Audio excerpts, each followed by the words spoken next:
computer is picking up a strange signal. Here, sir, you better take a look at it.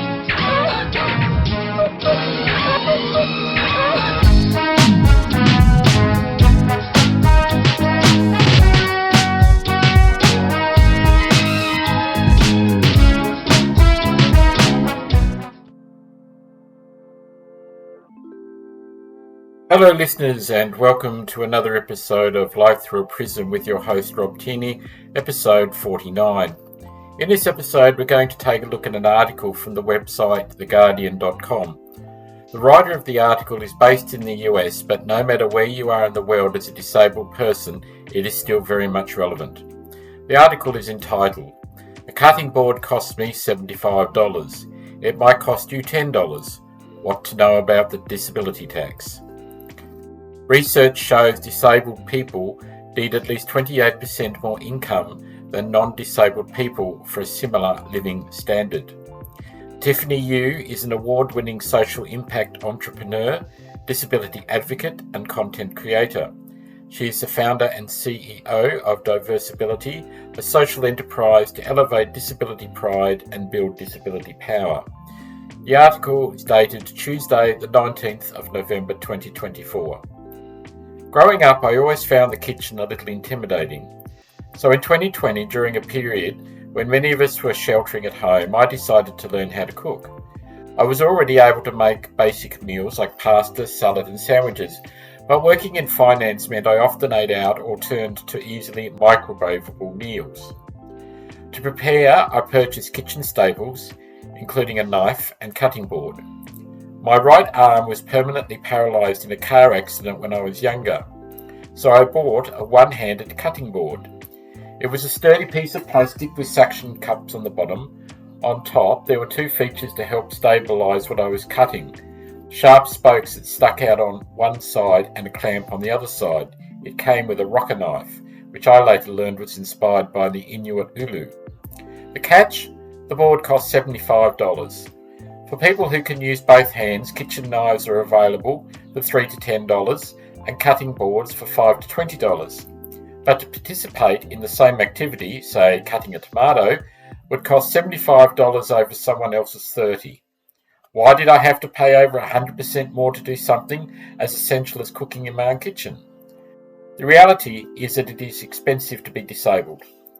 Research shows that disabled people need at least 28% more income, or at least $17,690 to achieve a standard of living similar to that of non-disabled people. Working-age disabled adults are less likely to be employed than our non-disabled peers and have lower wages on average. Furthermore, caregivers often take time off work to support disabled family members, further reducing the overall household income. This is what many of us in the disability community call the disability tax. It costs us more to simply live. And it isn't just medical expenses, which is a common misconception. The autistic author and advocate Becca Laurie Hector describes the disability tax as, quote, the additional effort, energy, finances and time it takes us to regularly match what our peers and colleagues do on a daily basis, unquote. So while the disability tax includes financial costs like medical needs, adding accommodations to our homes or vehicles, grocery delivery, or buying one-handed cutting boards, it also includes costs like the extra time we need to get ready and leave the house, the mental energy needed to sort through complicated paperwork to request the disability benefits that are meant for us, open brackets, which can result in reduced working hours, close brackets, a slower pace of progress and poor job performance. Quote, things like showering, getting dressed, preparing meals and getting where we need to go can often cost us much, disability tax, that by the time we get to our jobs, we have already spent beyond our budget, and that can make keeping a job unsustainable, end quotes, Hector writes. Quote, the next time somebody says, I don't look autistic, I might invite them to look at my bank statement, writes the social entrepreneur Sarah Louise Ackrell, referring to the money she spent on consultants to help her with her autism, ADHD, CPTSD, anxiety and OCD, so that she can show up as the business owner of a company, a creative hub for neurodivergent professionals and students. For neurodiverse individuals or people with mental health disabilities, The disability tax can look like buying first-class tickets on trains or airplanes if they are easily overstimulated, renting one-bedroom apartments so they won't have to deal with roommates and accessing therapy. For others, it can mean opting to take rideshare or taxi over public transit that might be inaccessible and doesn't offer door-to-door service. I often pay to check in my luggage on flights because I am unable to put my carry-on luggage in the overhead compartment on my own. Costs associated with the disability tax can be categorised as direct and indirect costs, according to the National Disability Institute. Direct costs are expenditures such as healthcare, with out-of-pocket costs, more than twice as high for disabled people as those for people without disabilities. Personal assistance services, service animals, foods for special diets, or accessible housing or housing accommodations, to name but a few. Indirect costs include foregone income when disabled people have to take time off work, when they face workplace barriers like employment discrimination, or when family members have to take lower paying jobs in order to have the job flexibility they need to take care of a disabled person. A person's financial stability depends on the relationship between their income and expenditure. However, most means-tested US public assistance programs consider only a person's assets and income as a way to determine eligibility for a benefit. If your assets or earnings are above a certain limit, you will not qualify. These public policies do not factor expenses, not even the significant expenses disabled people often have to take on, into the equation.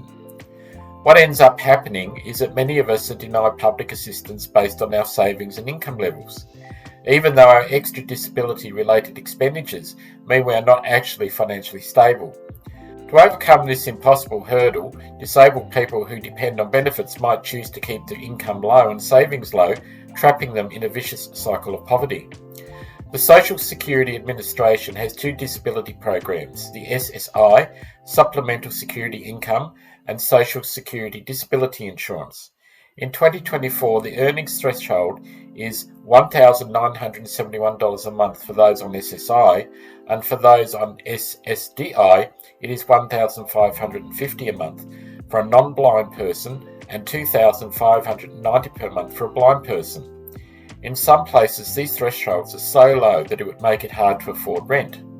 A disabled person can lose their SSI benefits by having too much income, and we can lose our SSDI benefits by going back to work and surpassing the earnings threshold. We can also lose SSI benefits by being married. In this way, the government essentially controls the lives of disabled people on benefits, penalising us for our successes, which doesn't erase the fact that we still need different types of support, such as personal care attendant. Neil Hughes, a 53-year-old autistic and paralysed worker who was placed on SSDI after a roofing accident, shares, "When moving to Utah from California in 2007, the state required divorce for me to keep Medicaid. I refused, so they required a Medicaid spend down of 50% of all wages. The state worker didn't understand why I would work to then have half of the money taken. Financial stress is a dangerous mix of both financial and mental or psychological burdens. Being disabled is like having a second job," writes the artist and writer Rachel Lichman. "The hours spent on phone calls, filling out paperwork and collecting medical records just to prove deservingness for services we need can add up to hours lost from the day and lost income. While these administrative burdens are literally taxing, one of the worst consequences is the psychological costs." Lichman calls this navigation anxiety. The anxiety that comes from dealing with hostile systems and people that sometimes even traumatise disabled people, like the public benefit system, healthcare, or disability accommodation services. Because of navigation anxiety, many disabled people avoid engaging in tasks such as filling out forms or making decisions even for something we need. There have been some recent steps in the right direction. In 2014, Congress passed the Achieving a Better Life Experience, or ABLE Act, which allows people to save for disability-related expenses in a tax-advantaged account that does not count toward their assets when determining eligibility for public benefits. In 2018, I attended the launch of CalAble, the implementation of the ABLE Act in California, which has a set limit of $100,000 in savings. And I noticed that there was still lingering distrust among disabled people in the system. One remaining issue is that it's up to individual states to implement the Act. Another is the question of what counts as disability-related expenses. During the 118th Congress, a bipartisan proposal was introduced seeking to raise asset limits for SSI from $2,000 set in 1989, when the cost of living was much lower, to $10,000, a more realistic and much needed update that will allow more disabled people to qualify for federal benefits. As reported in WBUR last November, the disability rights activist Patrice Jetta supports the recent move, but points out that while this asset limits works for SSI, it does not apply to other services that disabled people may use, such as Medicaid, the Low Income Home Energy Assistance Program, and the Supplemental Nutrition Assistance Program, SNAP, also known as food stamps. In other words, saving $10,000 for SSI will disqualify people from other essential benefits, and you're going to be right back at square one. The solution Jetta suggests would be for all other programs to get up to speed. Lowering the disability tax is a function of economic justice and equality, and a crucial part of anti-ableism work. We can all help lower the taxes of the disabled people in our lives. How? According to Hector, normalise asking for accommodations so that disabled people feel safe and free to do so. Offer flexible schedules and hybrid remote work to recognise the extra time we need to do things and simply provide accessibility. Accessibility is my favourite way to lower that tax, writes Hector. It reduces the work a disabled colleague has to do to simply to attend, which means they can just show up and participate with all their energy intact. What do you think? A disability tax? Has that ever happened to you by going to buying something to aid you with your disability and it was so expensive? Or is it just we're a niche consumer and it, quote unquote, costs more to modify simple things as chopping board? I would love to hear from you about this issue. Till next time, take care and bye for now.